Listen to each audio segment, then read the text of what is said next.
let's ask, see if Erickson, you had a couple questions there. Do you want to take yourself off mute and ask Aramat your question? I had two. The first one is asking if you have any advice for singers going through puberty, because like the above and below the vocal folds coordinations can change during that time. What would you recommend for them?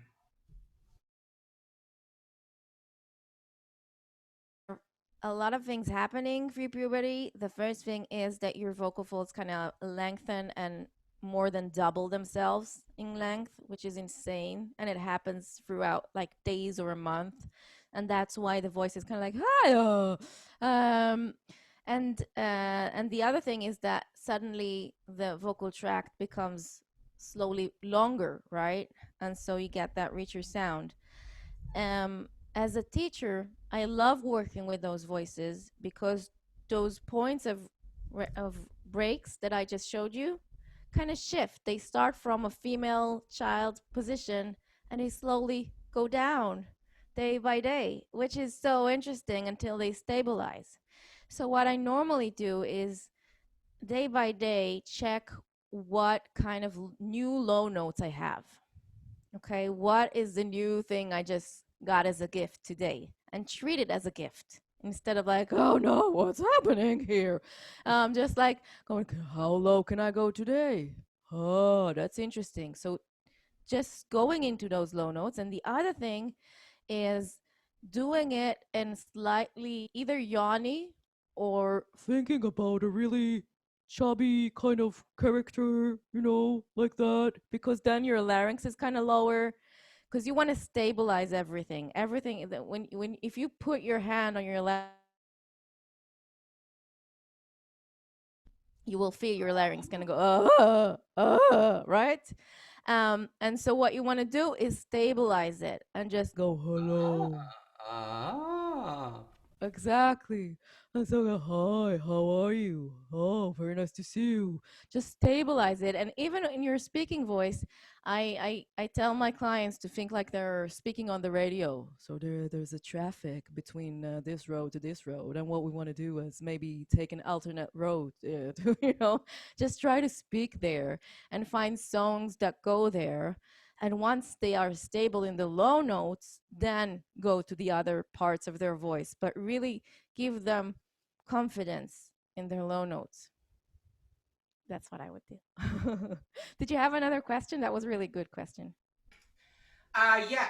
My other question was for like falsetto or like whistle registers. I guess would the breaks be like for me? I guess specifically, would they be similar to a female's breaks in that, like around here? Would that be the same or different?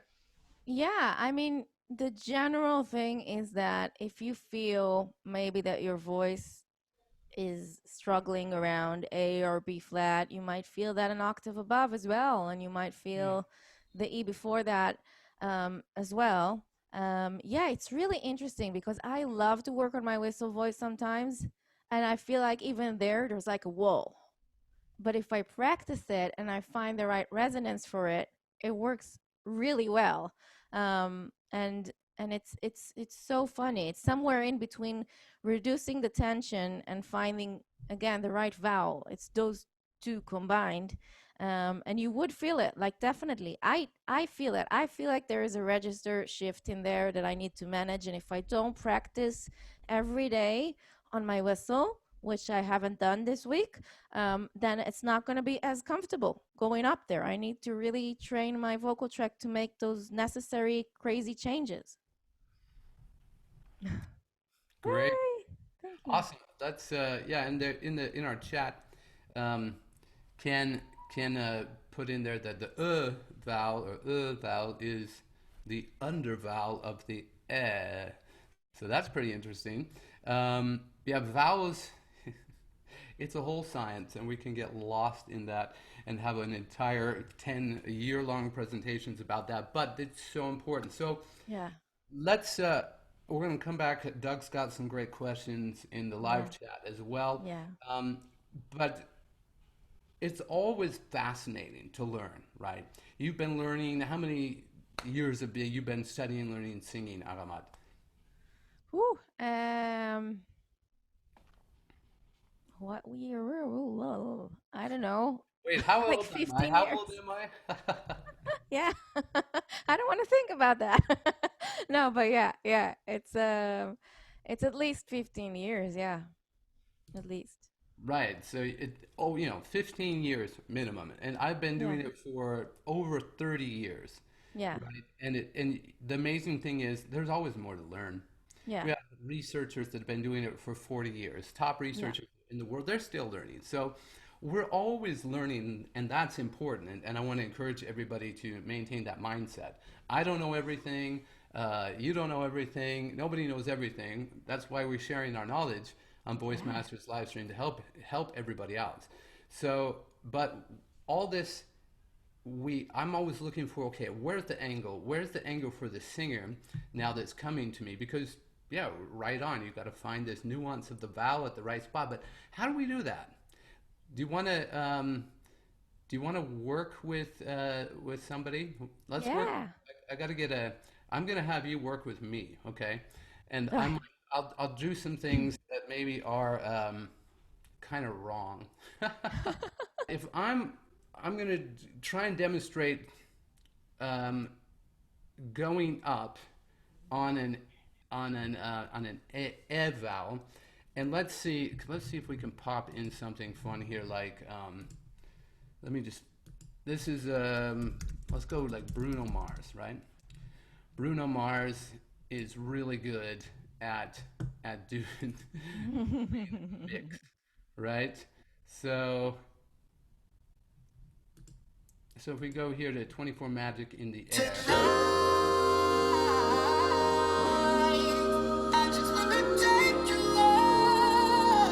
Okay, there we go. So that's a great phrase. Almost everybody wants to sound like it. Yes, there's studio produced effects on there. Me out a little bit, guide me a little bit. Okay, so I'm going to try and sing it like most people come to me to try and sing it. Tonight, I just want to take you higher. So where do we go from there? Yeah. Okay. So what I told you in some point in my presentation is that the secret for me is to find it small first. So you're trying to keep that shouty quality in your resonance. So I'm gonna take that away from you for a moment. And you're also trying to keep really strong adduction and maybe a little high larynx, which is kind of appropriate for this genre, but so we're gonna go with it. We're gonna go with the high larynx, but we're gonna reduce the volume and we're gonna change the vowel. And so I want you to think about tonight. Okay, what's the word in there? Was it tonight? Tonight, I just want to take you higher. Okay, so we're gonna try it on nay nay nay first. Nay, Okay, nay, the whole nay nay phrase. nay, all the way without the lyrics, without the words. But before we do it, let's make sure it's really, really narrow in the sound and really low volume. So just say nay, nay, nay, nay. Nay, nay, nay, nay. Oh, that. Yeah, Nay, nay, nay, nay. yeah, yeah. And you can even kind of because I know you've got your. I just realized you've got your thing here. So do it with the Angie. Nay, nay, nay, nay. Nay, nay, nay, nay. Yes, and you see now it's shifting into more of a falsetto.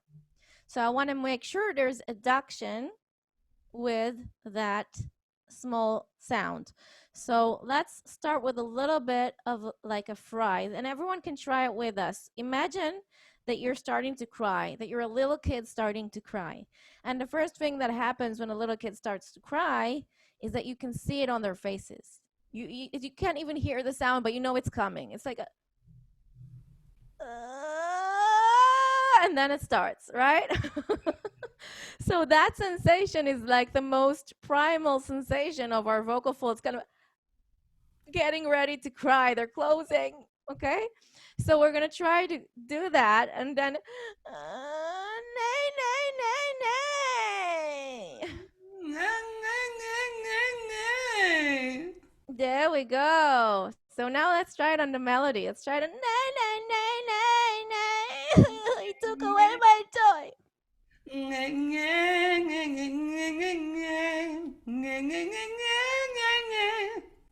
Yeah. And now let's say it on the words. Instead of tonight, it's going to be tonight with that cry. Tonight, tonight. Yeah, with the words. I just wanna. Okay. Tonight, I just wanna take you higher. Yeah, there we go. It's already a little bit more mixy. So now you just blend that sensation with what you wanted to do earlier, which is easy for you. Oh yeah, put me on the spot here. Yeah. Tonight, tonight, I just wanna take you higher. Yes. Yeah. So that was a really good demonstration because you have so much control to show us how you go from one desire to just push and like, and then go to the other realm of like, oh, okay, I can release a little bit because I have no choice because you changed my vowel. And now trying to get that adduction in, and all of a sudden it's a little bit more mixy and it's less stressful. And that's the main approach. But Kristen had a really good question about the cry. Can I answer it? I saw it popping up. Yeah, let's we'll have her ask the question. So, Okay. um, I think that's going to be great. So, just looking back a little bit at this, right? I totally agree. I call it like the suffering smile. You know, you can have any name you want for it, but and I love that you're saying you can create this position even before you make sound, right? And that's really important because if you want to start the phrase on track and you go tonight, you're probably gonna have a problem, right? But if you get yourself in the position for the sound you want to create even before you start singing tonight, it's always smoother, right? And that's super cool. And thank you for that. I'm gonna work with all my Bruno Mars stuff with Automat. Woohoo! No, it's just really important, you know. And the NG is a great spot to start. It's a great trick, you know. The N and just getting it light, like you Yeah. said, and getting it light and clear. But it does take time to develop the coordination, you Yeah. know, to be able to do these things really quickly. Yeah. And it is up to you what you want to do for the style. Mhm. You know, Mhm. there's nothing wrong if you want to sing Bruno Mars more rocky, go for it. You know, Yeah. there's no problem with it. You're the singer, you get to decide what you want to do. But a lot of people want to learn this sound, Yeah. and so let's take Christine's question. All right. Yeah. Yeah. And Let I'm just gonna say like a little secret. Angie has a lot of nasality in it. Just saying. Okay. Oh, you're setting it up. You're setting it up for Just me. saying. It's great though, and I like to talk about it as well because, and Christine is French, right? Oh, So, good. the problem, and let Christine talk. Yeah. Go ahead. Christine, jump on in here. Yes, hi everyone. Thank you for hearing my question. So yes, my main problem with, well, I come from CVT, so I call that curbing. And my main problem with curbing, I actually have a lot of problems with mixed voice or curbing. It's like, you know, I'm a rock singer, so I know how to shout very loud, but this mixed voice thing is always a struggle for me. And the thing is, I can feel that my ventricular folds kick in every time I try to get this crying character Yeah. in my voice. Yeah. And actually, I think that's what happens. But how to get rid of that and still keep that crying character or sobbing character? Mm-hmm. That's a really good question. And that's where I really want to answer. I saw it popping up, like, oh yeah. So first of all, the solution that I just gave to Philippe is not the solution for everyone, right? We need to kind of tailor it to match everyone. And maybe for someone else, I wouldn't go for a high larynx. Maybe I wouldn't go for maybe I would go for something that's a little bit more sobby and kind of low larynx, if that's the right thing and that's going to help us. But specifically the ventricular folds, and to anyone who doesn't know what it is, let's just say a few words on that. If you try with me to get up from the chair, but with a lot of effort, like you're really like that, okay, you're going to feel everything closing down in your throat, and it's not going to be good. It's not going to be healthy. It's not comfortable. That's your vocal folds and your ventricular folds and another few stuff all in there together. So just do that for a moment with just air. That sensation of like pushing. And now just exhale, just, as you would do it when you sigh or just release air. Okay. So we already feel the difference between this one and the other. Now I want you to think that you're about to really crack up. The moment, that second before you're going to really, you saw something really fun and you're going to really laugh. So I don't know if you feel it, but when you try to do that, your throat sometimes really expands. Especially the moment before you start laughing. It's like, I really have to tell you something, but I don't want everyone to hear me laughing, but that's a little embarrassing, okay? So that sensation kind of opens up things in your throat.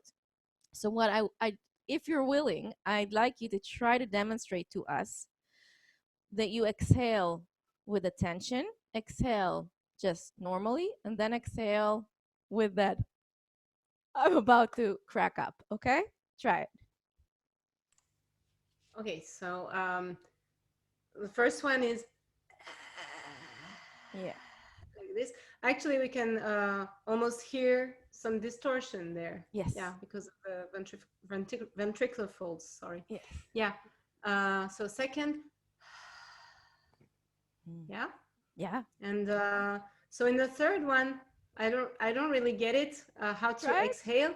It's like I'm holding my air actually when I do that. Okay, so try, but try to let it go. Try to. Yeah. Okay. Yeah. Okay. Yeah. Try it again. Good. Yeah. Now, I don't know if you noticed, but as you continue to exhale through that laughter, all of a sudden we didn't hear a lot of the air. And that's what I want you to focus on. Because when we are stressing and closing and adducting and kind of contracting everything, there's a lot of noise. And then once we release, there's a little bit of noise. But when we're really about to crack and we have that shape of our mouth. Yeah. Right? It doesn't make a lot of sound, which shows you that there is a lot of expansion inside. It's also a lower larynx, but it's expanded. So now do the same thing when you sob. We can all try it together. It's a fun exercise. So we're going to do the stress and then just thinking about a really sob. Okay, try it. I'm not hearing you though, so do it. Shall I turn off my sound because everyone's trying, or do you? No. I want to hear you. You're our model. Oh, I just did it. Okay. Do it again.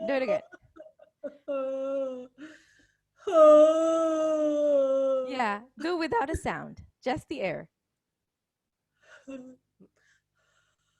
Yeah, can you hear how quiet it is?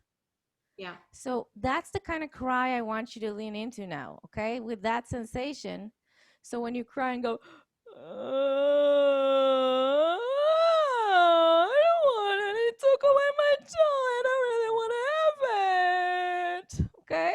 Try with the sound.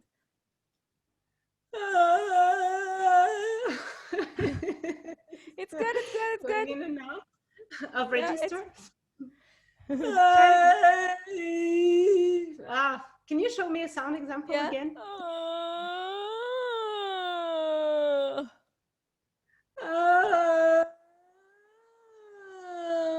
I can feel my ventricular folds are kind of kicking in again. Okay. So we're gonna focus on try to exhale with that open throat feeling, and then, like someone told you, to just freeze and make the sound from there.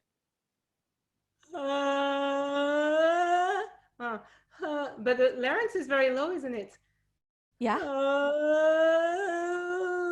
Yeah, so it's hard for me to go up because my larynx is kind of stuck down there. Yeah. I know. Do it from the top down, then. Okay. Can you imagine that little boy crying that we started to do?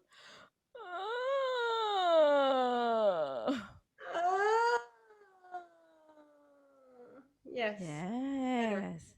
Yeah. So now after you did it from the top down and you had that sensation of that mix, you can go back up. So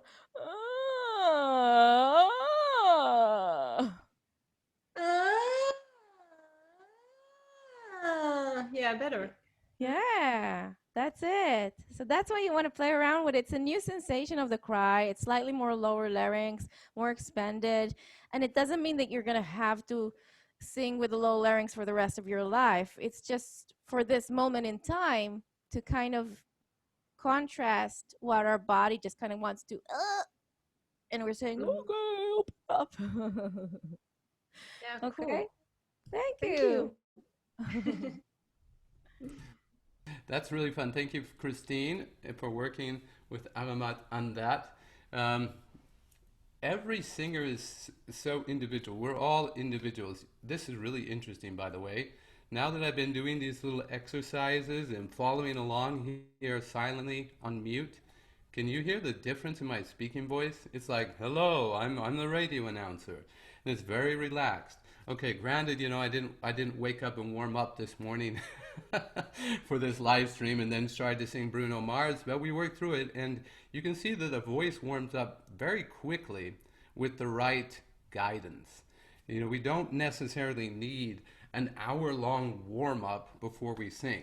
It can happen in a matter of minutes if you do it the right way. And here's my voice is just giving you the proof in the pudding. I wasn't thinking about warming myself up. In fact, most of the time I was just doing this fun playing around with the shapes without making sound. There's some really fascinating stuff. Like we have, this has been researched for 40 years, but we have 7 human universal facial expressions. So we're just gonna have some fun. You pop in the chat. I'm gonna make the facial expression for you. You tell me what I'm feeling. Bing. Got one person got it right already. Come on, pop in the chat. What am I feeling? Yes, surprise. You do that anywhere in the world, in the deepest jungle with the smallest population, they know exactly what you're feeling. All right? And what about now?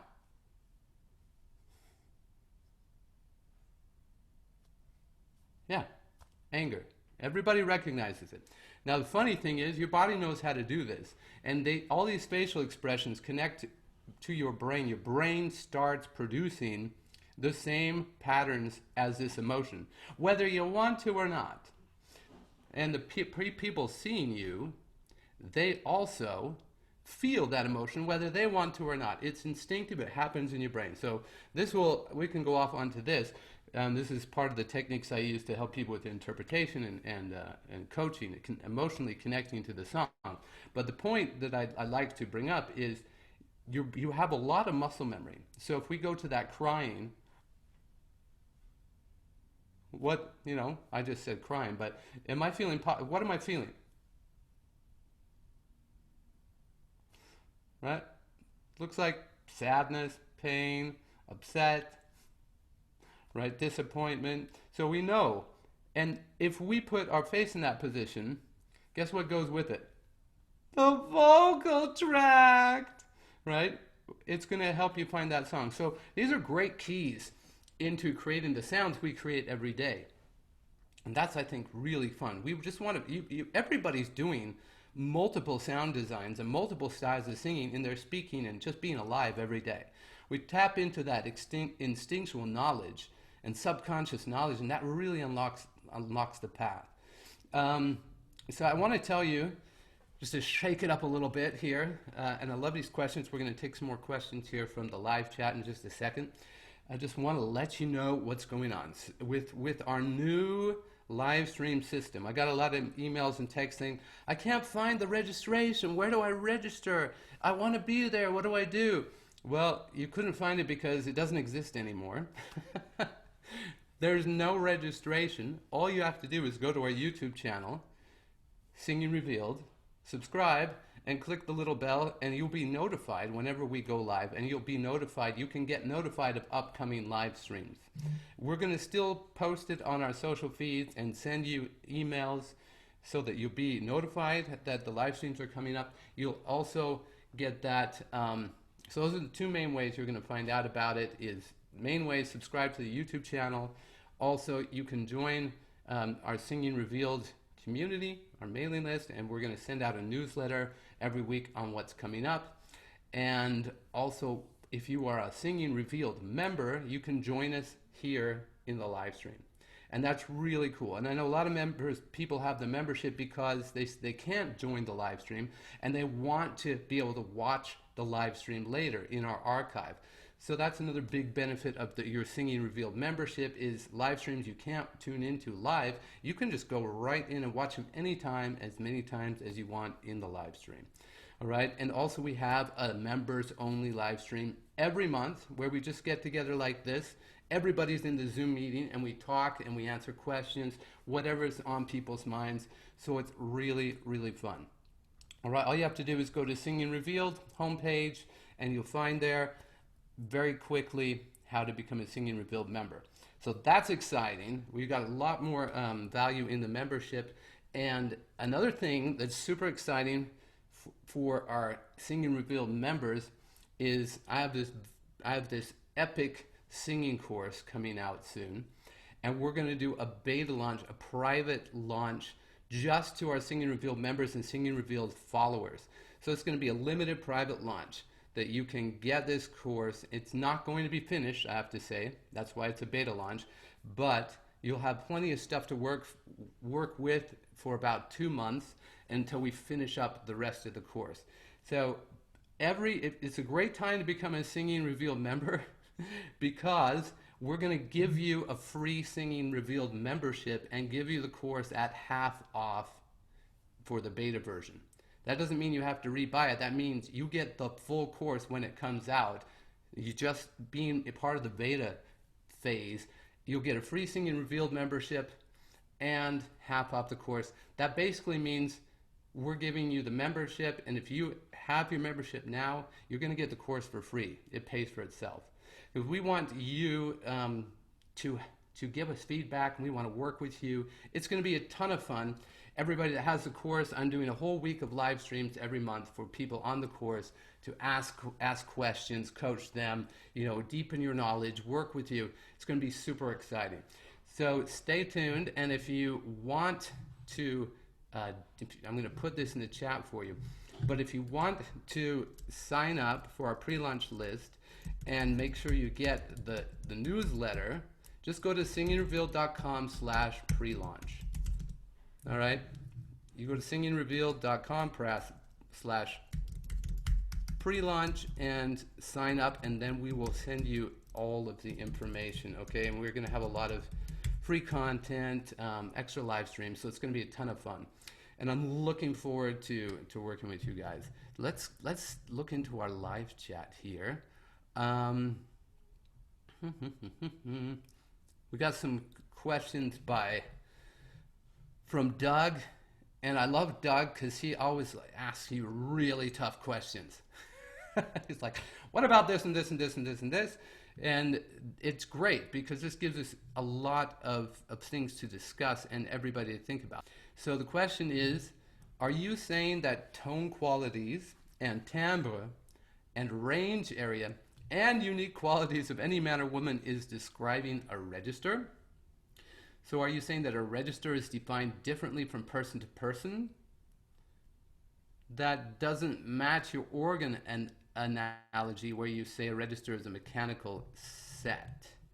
So let's talk about that and give some extra insight on that. Yeah, that's a really good question, Doug. And that is the problem. You just hit the nail on the head, because the problem is I want to say mechanically there's a location where stuff happens. I want to say acoustically with your resonance there's another location where other stuff happen, and we can go through them and see the similarities. And what I do, for example, with the teachers that I train, is I take every one of them and create them a resonance map, a map of the resonance. So say, where do you resonate when you say ah or eh or e or o?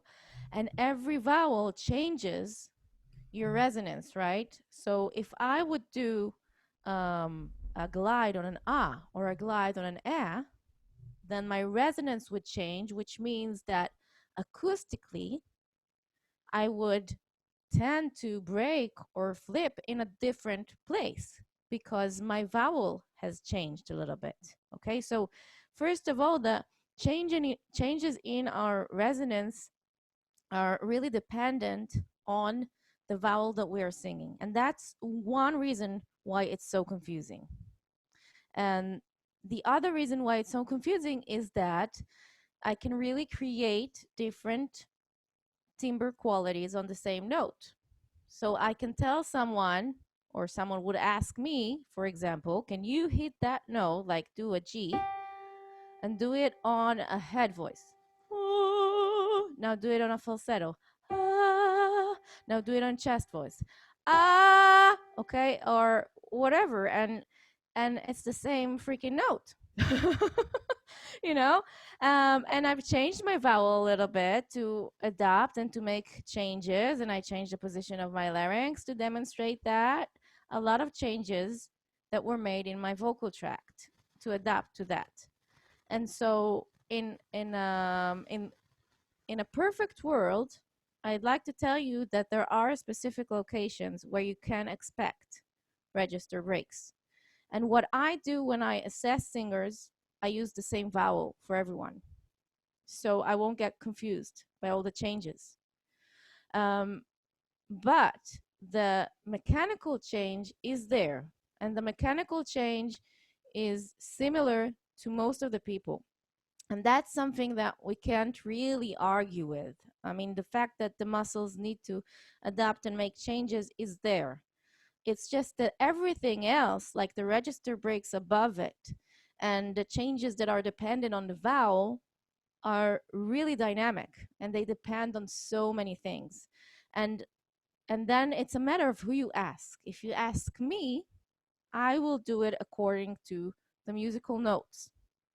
But if you ask someone else, they will do it according to timbre because that's how they're trained. And there's nothing wrong in one attitude over another, because we're just dealing with, can you go into that note with a different coordination? So when I'm teaching registers, I am very careful in how I say things and how I explain them, because I know that registers mean different things for different people. There are things that we can all agree on, but there are things that we might disagree on. And so we need to find the common language. And the way for us to find the common language is to say, okay, there is a possible break, there is a possible like inconsistency or a shift in sound when you hit that note. But some people will reach really high notes and say, that's chest voice. And I'll listen to that note and say, I think that's mix. So who's right and who's wrong? But at the end of the day, are they comfortable? Did they manage to get to that note with the right mechanical coordination? Are they able to get to that note using the right vowel and the resonance to produce what they wanted? So they did something right, and we cannot argue with that. We just know that there are many ways and many styles that you can achieve the same goals. And I think that does that answer the question, Philippe? Do you think? I don't know. We'll have to ask Doug if he wants to follow up there. Okay. I have to just tell everybody I'm having a couple issues with the live chat. It's like some things pop in and out. But Doug, if you're still on there and would like to pop in a chat, the anything you want to anything else, blah blah blah blah, anything else you want to ask about that, go right ahead. Okay. Thank you for your reply, but it's I don't think it was concrete enough for Doug. He said that's I don't know. He's looking for something more concrete. So let's go back to the question. Are you saying that tone qualities in timbre and range area and unique qualities to any manner of wordman is this describing a register? So are the tone qualities describing a register? What or are the registers defined differently from person to person? In my opinion, and just an experience working with a lot of people, yeah, there are these established registers that the ones that you shared with us are pretty commonly shared and accepted across the boards of all kinds of methodologies. So they do exist, but there are slight differences for different individuals. Even if we're almost identical anatomically, there are slight differences. And where I might have a real difficulty on the C sharp, another male voice of very similar to mine, they might have it on the B. So there are just some anatomical differences from person to person. And the one thing that I find in singing, we're always looking for clarity and guidelines, but there are no absolutes. Very few absolutes. Okay, you can't say there are no absolutes. There are very few because there are such tiny anatomical differences. Yeah. And we all think differently. Our voice is controlled. Everything we do is, thought controlled. But the voice specifically, there's way too many small moving parts to control it consciously. It's this big. Yeah. Okay, take your two fingers and stretch that 0.08 millimeters and make it go this way, 0.1 thick, and then, oh wait, you got to do that in a half a second. No way possible. It's just impossible. It is a habitual action. It happens consciously, subconsciously. So there are these tiny variances. But Doug's got a question. If men and women are anatomically the same except for size, then shouldn't every individual have the same number of registers? Okay. So, first of all, male and female registers are different, and we can feel that always. Like when I tried, and I'm sure you've had that before. I don't know. Maybe Doug experienced it. I don't know if Doug is Doug a teacher or a singer? He's a teacher. A teacher. So he probably. Every teacher's also a singer, but yeah, he's Yeah. I mean, yeah, but is he also a teacher? So every teacher has experienced that. Like when I have a male singer that comes into my studio and maybe their musicality skills are not as developed yet. And so I tell them, I want you to do and I want you to do an and I try to demonstrate it on their key. Okay, what does that sound like? It sounds like I'm scratching the bottom of my floor and I'm like, that's really low for me.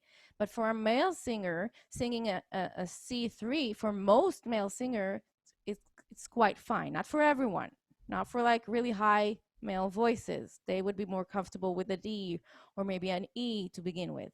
But for me, it sounds really low. And so what happens is when I demonstrate with my voice on that key for that male singer, he just sings an octave below. So instead of doing he does, because it sounds really low for me. Whereas if I do they go they try to match that and go to the octave above, because first of all, male and female voices have differences. Male vocal folds grow and almost double themselves, sometimes 60% more, and in their length. And so there is a definite change, and the mechanical break is definitely different. So when I'm saying D to F is where science tells us that there's a change, I find that, for most male singers, it would start around C sharp D, E, they would struggle already. And female singers might feel that more F to the G, and it depends. If it's a really high female voice, they might just feel it on, G sharp or on A, where they already have that acoustical issue happening. And the thing is, about if you want a really concrete answer, so that's an area you want to look into, because mechanically that's where a lot of the action happens, and a lot of the literature tells you that that's the main passaggio for everyone. And acoustically, what's really easy to do is to get singers, especially if you're doing contemporary singing. I don't know if that's mostly the genre that you're dealing with, but I'm assuming most of our community here is mostly contemporary. I do most of my assessments on an ah. And the reason I do them on an ah is because the ah has a really high first resonance. And we need that in contemporary singing. Most of our singing as we go high and higher is asking us to open our mouth wider. If we want that, more chest like or whatever quality that's a little bit more spoken, it's a little bit more shouty.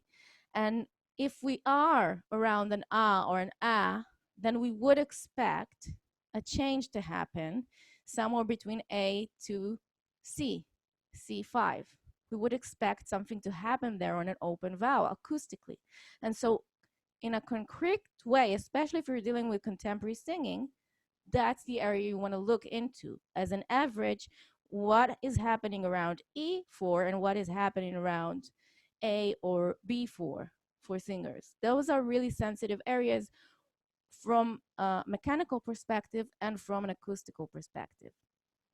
And so that's a more concrete answer, and female male differences.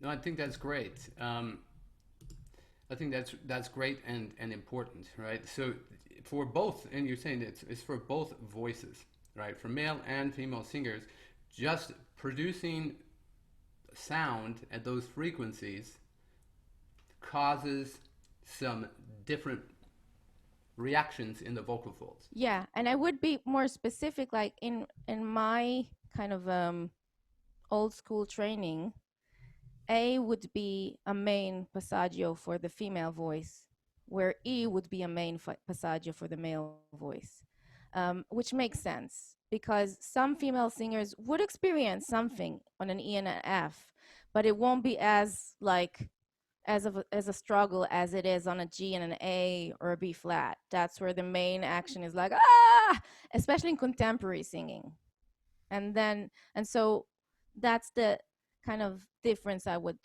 look into male female. Yeah, thank you for that. And you go through all the methodologies I know talk about the same notes pretty much.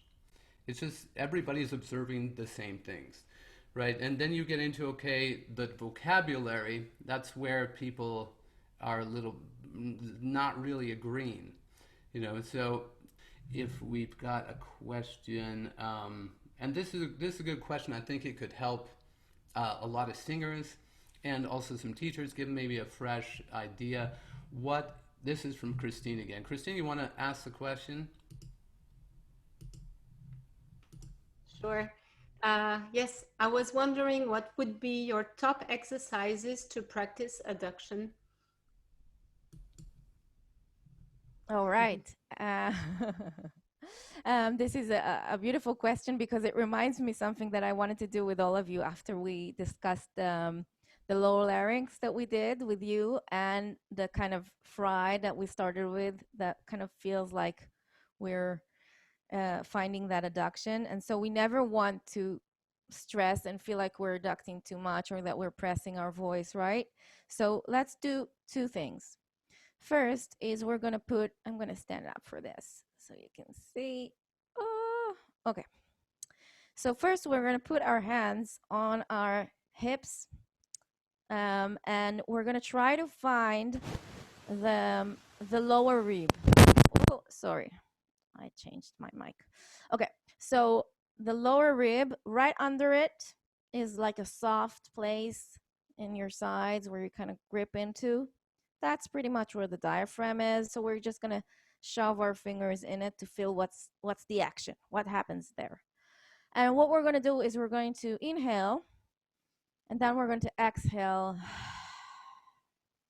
And we can feel specifically on the sides that there's like everything kind of, melts inside because the air comes out and the diaphragm just kind of goes in, and basically the top of the diaphragm will also go up and push the air out. So that's what we want to feel. We want to feel the inhale and then release, which is a wonderful thing to do during the day. Just feel the expansion and the release. But now what I want you to do is to feel that expansion, inhale, and then hold the air inside. And once you're holding the air inside, I want you to find ways to kind of release your head and your shoulders and make sure that, hey, I can hold the air inside but still be quite fine with it, and then release. Okay? And now I want you to inhale and do a vocal fry. So you inhale, expand, and then do so now when you're doing the vocal fry, you might feel that everything is holding. It's not collapsing and it's not melting like when we exhaled all the air. Because during the vocal fry, the air just stays, which is part of the fun game that we have sometimes as kids. We're just like, how long can you stay there? It's fun. But it is fun because you can stay there for a long time because the air is staying inside. So that's a first way to feel like, oh, I'm sorry. Be quiet. Sorry. So it's the first way to feel like our vocal folds are reducting, but without too much tension. And so the next step would be to take it through the registers. And now, sometimes if there's a lot of tension, if I can see my students kind of grab into it, what I ask them to do is to feel like they're really like so tired. They're so exhausted. Sometimes I tell them even think that you're dying a little bit. Okay. And so through that, just go like,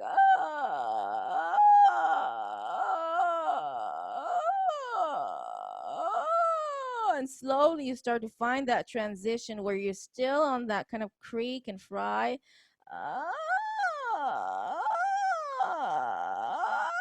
And you have adduction, but everything is really relaxed. Okay.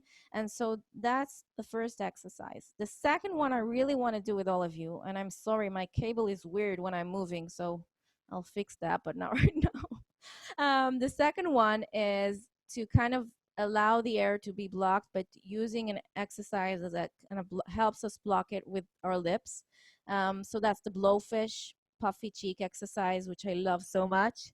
Okay. So it's like you want to say a W, you want to say a wah, wah, wah, wah, wah, but then you kind of almost glue your lips, but there's a little string of air that is coming out consistently. So it's not an M that closes the lips, it's a woo, woo, woo. So in this exercise, because the cheeks are puffy, because not all of the air can come out, you can feel some of it go back inside. You can feel that it's not all leaving. And now I want you to imagine you just woke up, and it's that morning stretch where you go, which is a good exercise on its own because it's also creaking and finding the high notes. So much fun. Also, great way to practice adduction, but now add to it the puffy cheeks.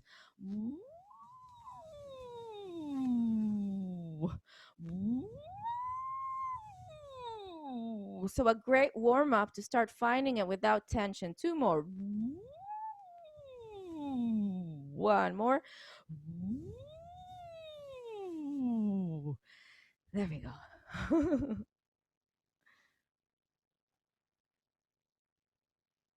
Yeah, was it good? Good. Yeah, that was great. I love the blowfish exercise. So give us some instructions again. What do you have to? What should we think about when we're doing the blowfish exercise so we don't activate anything we don't want in there that's going to be in our way?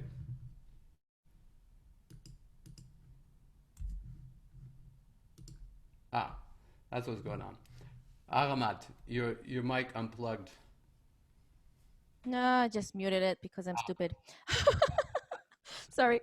Okay, so what happens is when you're blowing your cheeks and you get all this air pressure coming back from the top back down, it might trigger your swallowing muscles. It might trigger your tongue to pull back.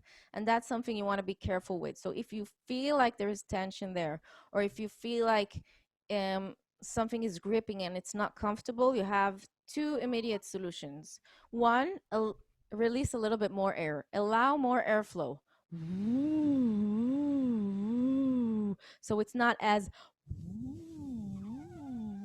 which we did before, which is kind of fun. I like it, but for some people it might be too much. And the other thing, if you're not into getting more airflow because maybe it sounds a little bit too released or too falsetto-y, the other thing that you can do is be kind of surprised. Okay, so just be like, oh my God, I can't believe it. Like the face that Philippe did earlier. Okay, because when you're surprised, you can feel everything expands again in your pharynx and in your tongue, and then nothing is gripping. So it's like, oh my God, really? I didn't know. Oh, that's interesting. So again, using like primal sensations that encourages your body to find the right coordination that is not gripping. I love using acting in teaching because it really, as Philippe explained, it just triggers the right muscles into place, um, and as long as we know what it does, it's good. Great. So basically, when you're doing the blowfish exercise and most exercises in singing, we don't want to be feeling things get tight or forced, right? So the solution is if I do the blowfish and I don't let any air out, you're going to feel that immediate back pressure. Like if you're the same thing using a singing straw or something like that. If you blow in too much, it's going to go, and that's not the sensation that is welcome in any kind of singing, any kind of good singing. So just saying, if you feel that at all, just let a little bit more air out and just find that balance to where ideally you want to let out as little air as possible, but not so much that it just pushes back and creates tension and uncomfortable tightness there. Fantastic. All right, I would like to, let's see, you guys have any more questions here in the chat? Okay. Because if you don't, I want to talk about something. Yeah, go ahead. All right, let's play devil's advocate. All right, let's say there are no registers. Oh. All right, I'll try and demonstrate. Oh. Wasn't very good because at the top I hit like a change. I didn't do it. But if it right, that just goes up. That went up to a D sharp, right? But there was no register change. So why? Let's say why. Why isn't there no register change there? What's going on? What am I doing? Okay, so you're doing some wonderful things. First of all, we can see that as you ascended into the high notes, you opened your mouth a little more. Your tongue changed a little bit the position. So there were a little slight vocal tract changes of matching the resonance to the pitch, which is again something we are trained to do. And I always say that as someone who, again, and as in my music college days, my voice would crack and yodel like a teenage boy. I swear. Because I came from classical background and then I decided I want to sing contemporary, like that. And my singer was classical and she was trying to teach me how to do chest voice. And it was like, oh my God. so so I was like, even in my speaking voice, I would break because my resonance and my larynx was so out of tune with each other. Like it was so uncoordinated. And so today, when I try to do this exercise of like going, I'm like, I can't make that happen unless I really aim for it. I can't make it break unless I really aim for it because my body was so good at training to the right coordination that it's not there anymore.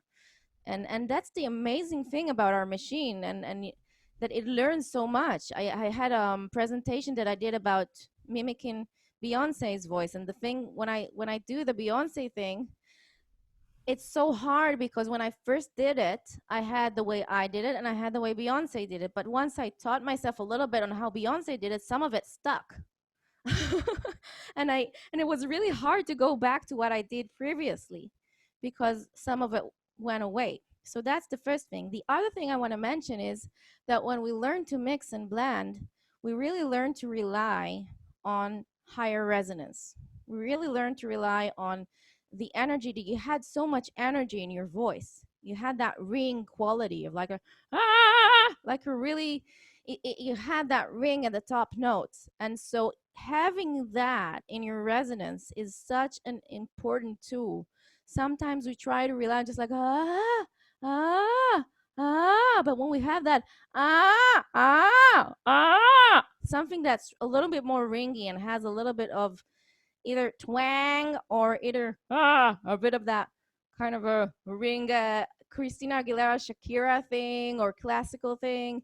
You have that kind of higher frequency. So if we would take you through voice analyzer, we would really see higher frequencies being boosted. That's like one of the secrets as well. If you have that, your voice can rely on something. And so that was the other thing that you were doing so beautifully. Well, thank you very much. Thank you, thank you. No, it's just because I had one. I've studied. I got 3 degrees and studied and sang professionally for a long time. I'm so important. No, the reason why I say that is because I was exposed to a lot of different methodologies and ways of thinking. And one, in doing my master's, one camp was always talking about managing your passaggio, and the other camp was like, there's no passaggio if you don't treat it like a passaggio. Say what, and so it's really interesting. And I think if you get good, if you know there's different, we just say, I call it the jungle for fun. If we go into the jungle, you're going to hear, you're going to hear all these different sounds, and the voice is the sound maker too, right? So if we want to be, if we're consistent with one path, then you really don't hit the passaggio, because you're not doing any kind of shifting right there, right? You have to develop the coordination, like you said. There are a lot of internal adjustments and activating those higher harmonics frequencies that pull you through there. And if you haven't learned how to do that yet there, it's probably not going to work as well. But if you stick to one thing, you have a lot less register or voice breaks or transitional areas. If you're trying to do multiple sounds. Let me just. Okay, I'm not going to be able to play much of this because. Yeah, I'm gonna react to this beautiful thing that you said while you're uploading it. Is that first of all, I talked about the vocal folds stretching and going into a different mode, right? So if I do falsetto throughout, then there's going to be less of a register break, right? If I try to pull my chest voice, that might be a little bit more of a struggle. But again, psychologically speaking and physically as well, if we learn how to manage that, there is no break. Like if we learn how to navigate through it, the break doesn't exist. And psychologically, that's a really good way to look at it. And when I use those acting and primal sounds sometimes with my students, I always tell them there is no higher note. There is just a better stretch in the morning. Or there is no higher note. There is just, there's a little bit more of a cry. And so we learn to find that emotionally and psychologically from a place that is not, oh my God, there's a register break. And that is such an important point, because if we become obsessed with those register points, it's not healthy for us in our development. But if we learn how to have fun with them, and the other reason why, and I guess that answers, was it Jad? If we answer his questions about the timbre, then yes, just like you said, if we look at timbres as register, like we can like the organ players would change the keys and everything and say, now the organ is going to sound like this, and that is the register. Now my voice is going to sound like this, and that is the register I'm in. That's another approach to registers, and it's actually really releasing and really, cathartic, really, to think about it that way. But yeah, play your demonstration. No, thanks. I appreciate all of those comments. So, I mean, that's what we want to do here on Voice Masters live stream. Is this is what I like to do. There's a lot of great approaches. There are many great approaches, and if we just can connect the dots for everybody, because in a way everybody's right. People don't like to hear that, but everybody, we're trying to expand our portion of truth and knowledge and what works, while respecting that every singer out there and teacher out there is an individual and has their own way of thinking, feeling, explaining. So every time we hear something slightly different or a different approach, that can really help us do better what we're already doing. So yeah, if you go to, there's a song out, it's Sam Smith, it's Diamonds, and I just want you to listen, and I'm going to show you that this song is constant vocal breaks and not what we tend to think are vocal breaks. I'm going to do, wait. I'm going to skip ahead. Is this the one I got? Oh, going back. Hang on 1 second. Diamonds. Yeah, no, let's do Stay With Me instead. Guess it's true, I'm not good at a one-night stand. Okay. How many times does his voice just go pa pa pa pa pa pa pa pa? I want you to think it, listen to that one more time and tell me if you hear it. Guess it's true, I'm not good at a one. Right, one more time. Guess it's true, I'm not good at a one-night stand. All right, so he's basically going flip, flip, flip, flip, flip, flip, flip. Guess it's true, I'm not good at a one-night stand. And that wasn't exactly correct. But guess it's true, I'm not good at a one-night stand. So if I'm doing that and I'm not as skilled as breaking or flipping these registers, then it's going to be, guess it's true, I'm not good at a one-night stand. It's just going to flip. So this is really constantly controlled back and forth, back and forth, back and forth, back and forth. So that comes back to your presentation. Is, okay, how does a beginning singer develop the coordination to control this? Yeah. So again, the wonderful thing, I just love Sam Smith. I love it. And I personally love, even, you have voice breaks examples that are really extreme and also acceptable in country singing, or if you go to the song Zombie, like Zombie, actually really breaks her voice there, you know. But and again, she learns, like a yodel singer, she learns how to manage that and make it beautiful. And a break is a beautiful thing, because emotionally, if I break and I have a meltdown, just going for is beautiful. It's beautiful. But how do I control it, like Sam Smith, is because he allows those transition happen, first of all, acoustically. Like, guess it's true, I'm no good. Okay, so you've got the transition to an ooh. And ooh will shift your resonance way down. And ooh will take you to something that's a little bit more classical in nature. And he uses that. And he's not trying to say, guess it's true, I'm not good. He's going for, guess it's true, I'm not good. He's really using that ooh. But as Philippe said, if this is someone who's not as trained, guess it's true could really go here and lose the grip completely.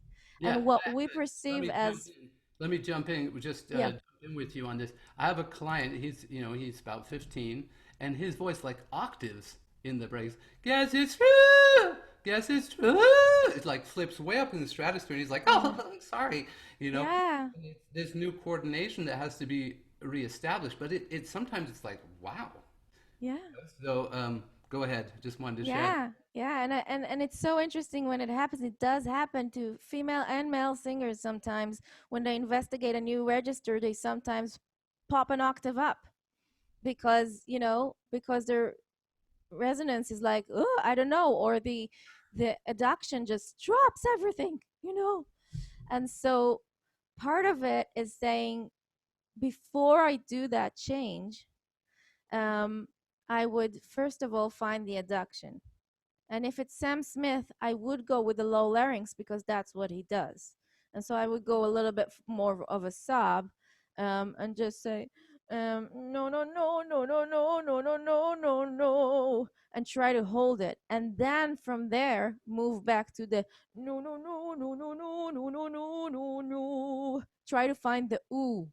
Okay, because the ooh is hard in the beginning. So I start with a no, with a wider vowel that has some kind of a grip, move back into the ooh with the adduction, and then move from guess it's true, I'm no good, guess it's true, I'm no good. And only when I'm ready, I'm gonna say, okay, now, and that's when I teach a little bit of styling or using breathy voice, I always compare it to a faucet, like when you open a water faucet and you want to let some of the water come out. So when you open the air faucet, just let a little bit come out. Yes, it's true. I'm no good. I don't want slightly more every time, but not too much, so you lose everything. You don't want to lose control over it. So for me personally, my approach in investigating and exploring it, um, the artistic stuff, but the registers first from a technical point of view and feeling comfortable is really finding that comfortable adduction. That it's not just like, oh, I went into the higher register and let everything go. No, I have a little bit of a grip. Oh, that's really interesting. I've never been here before. I think I'm going to stick around and see what happens. Yeah, it's great. Let's talk about this a little bit more. So sometimes I like to, because I have teenagers and I have a 4-year-old, and it was just she's going to be 5 and she's still experimenting a lot with her voice. But I just noticed when I had my teenagers when they were little, I wasn't so much into all the details of this. I was busy with my own career, but with her, it's just been interesting to watch her experiment with her voice. And I thought about it, and little kids they don't care if their voice breaks. My mom wants me to do this. She's all over the place and just having a great time. And on the playground, for many years, up until I think kids, right before puberty or the social pressure starts mounting, kids are free and they're using everything about their voice. They're so skilled. And then they kind of just neglect that for a while, right? And these things happen. So let's. I just thought of this today, but I'm coming up with a new lingo, fun lingo. This isn't scientific lingo, but it's connected to science. So, singing, we have talking about registers and vocal breaks and connecting them. If we see each other on the street and I'm like, "Hey, Ahmad, what's up?" High five. Then it's like, "Hey, what's up? What's up? What's up?" It's a fast break. It's like, bam.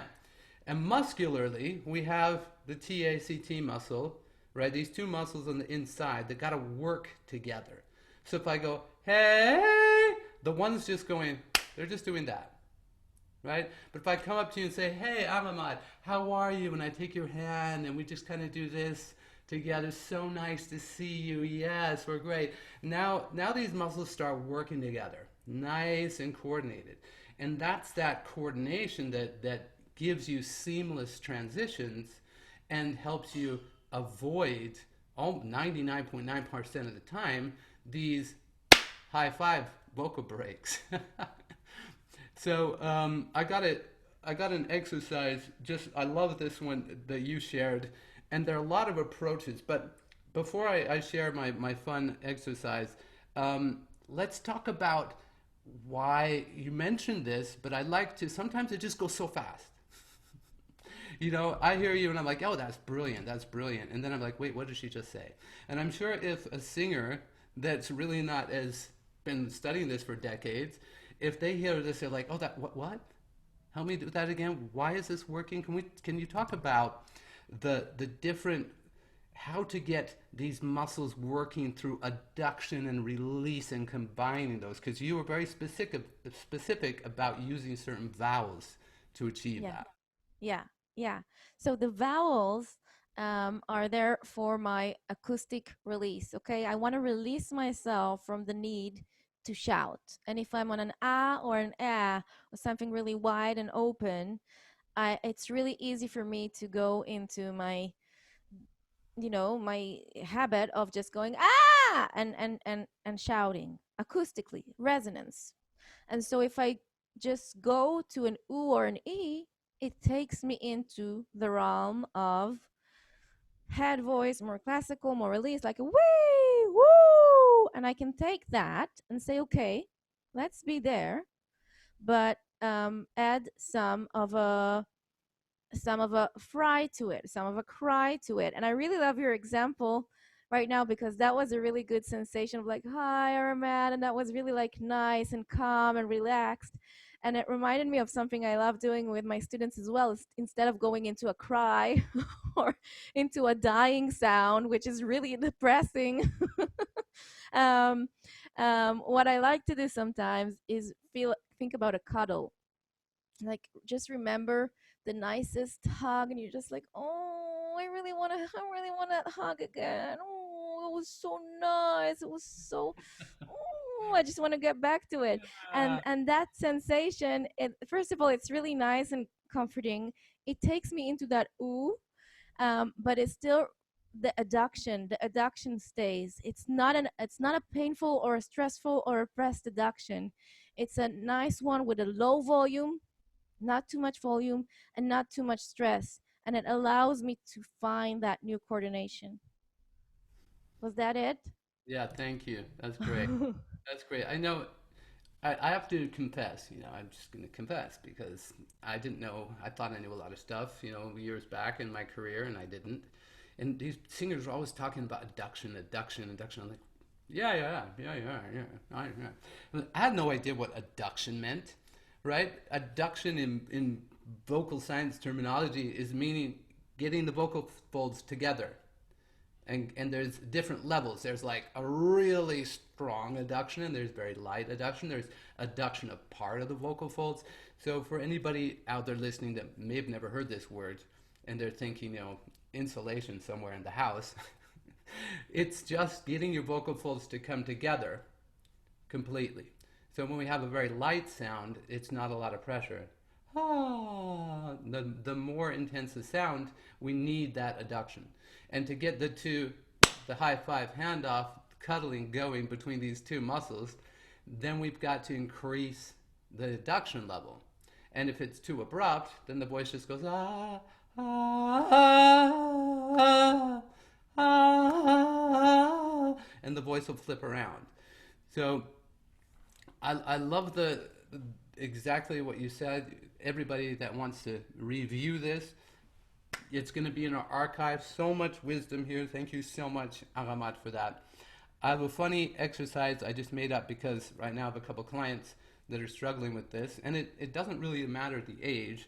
It's just at one point you stop playing around with your voice all day in normal conversation. You're hanging out with your friends and you're like, hey, let's sing. Kids are in musical land. They just live a musical. But if we take that, and this is for English speakers. So I'll use the B to get the adduction happening, and not a P, not an explosion of air. So I'll go from B to an L. Both of these are going to help the adduction. Because if you say bull, no air is coming out. So you don't want to get it really tight on bull, but these consonants help. And then we're going to go to a nice ooh, and we're going to go blue. Low volume, especially for guys. Especially guys recovering from vocal fold growth in puberty. Blue, just say blueberry jam. Blueberry jam. It's got all the vowels and gets it together. So you're going to say, hey, would you like some blueberry? And the E, don't go for the because you'll go blueberry, and the voice will crack. It's got to be more berry, kind of an ah. Drop the jaw. Blueberry. The E is going to start bringing it back to focus. The J is going to strengthen the adduction again, and the A is going to pull you right back into a good adduction. Blueberry jam, and use the J.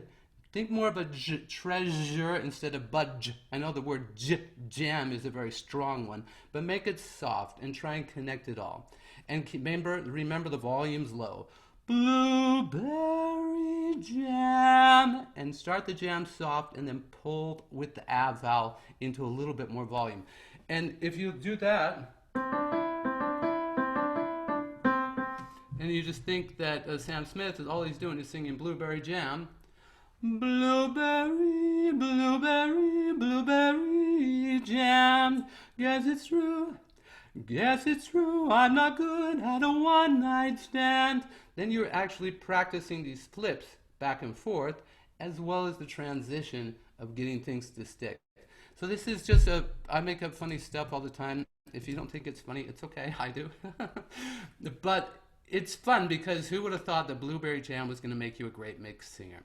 And it's easy to remember, and just keep really low volume in the beginning. I think, like Aramat said, there may for maybe some singers out there, it's easier to go from the loud volume down, and that's okay too. But usually, to build this fine coordination, you got to work that in between. And most singers think it's really far apart, right? It's not. Blueberry.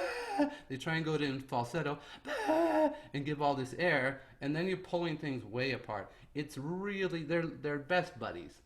Blueberry jam. So I hope you have fun with that. It's been a fun live stream. I could keep going with Aramat for forever. Aramat, do you have any words to sum it up here? Well, I love what you said. And blueberry jam sounds really yummy as well. No, but it's a really important exercise to just sometimes just let some of that break happen and actually use it. Like, oh, oh.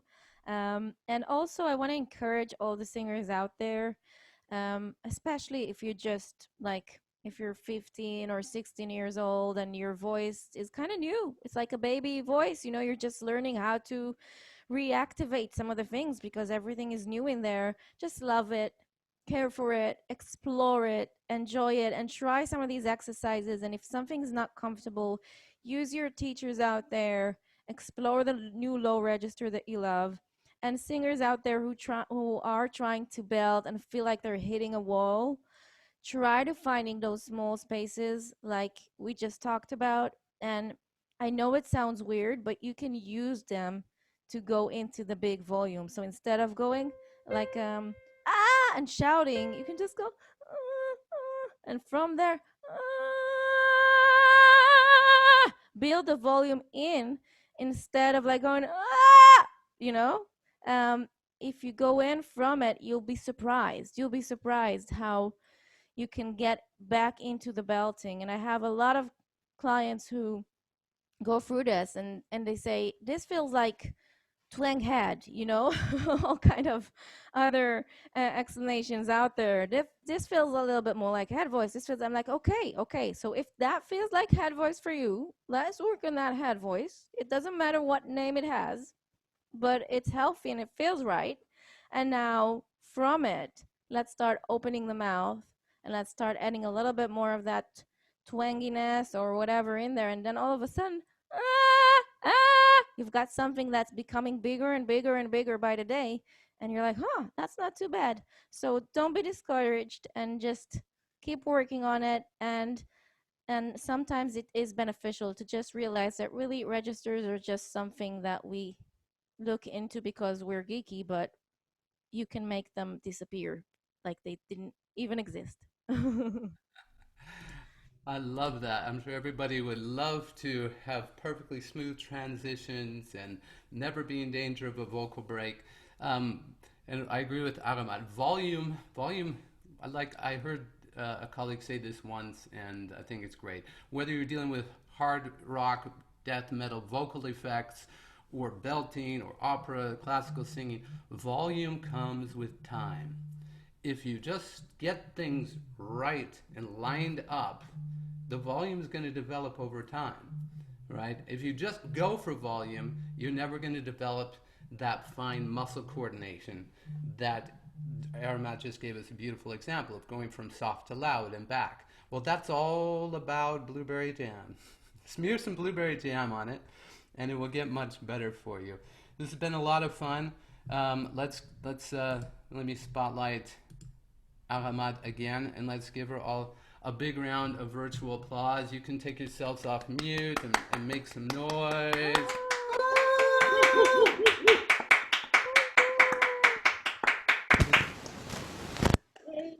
So much, Aramat.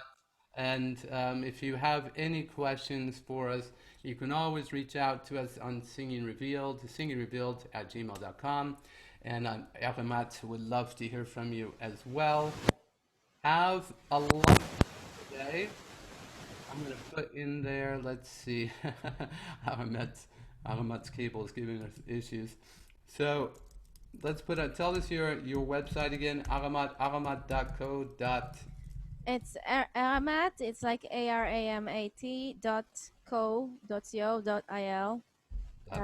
You're welcome to browse it, even though most of it is in Hebrew, but there are parts in English. And of course, if you have any questions, my email is there. We can put it in the chat as well. It's aramat@aramat.co.il. And thank you so much. You've been so amazing. You've been so on board with all of this and asking great questions. Thank you, Philip, for inviting me. You're amazing. Thank you, Aramat. It's been a pleasure as always, and thank all of you for tuning in and staying with us for so long. I'm glad you had time and spent your Saturday with us. All right, go make sure you subscribe to the YouTube channel and click that little notifications bell. Have a great day. Have a great weekend. Reach out anytime. Thanks for joining in.